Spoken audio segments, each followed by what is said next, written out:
You may notice that Xiaomi Watch 5 at its back has these lights. Sometimes the watch flashes or blinks or flickers green light. And if you are wondering what it is, then it simply is the check if you actually wear the smartwatch. Usually it is used, for example, for heart rate, to perform some measurements. Maybe if you have like automatic heart rate features, maybe if your watch is supposed to alert you about something related to your health, or for example, if you have the workout exercises, or just if you have the workout enabled and any program selected, then of course this light might be flashing quite often.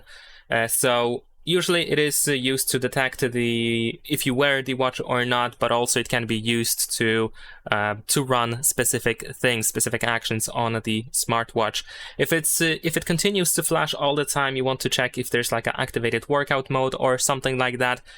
Because in that case, of course, the watch is going to try to detect the workout all the time. And also if you have certain alerts enabled related to your health, as I mentioned before, you might want to turn them off as well if you are bothered with that.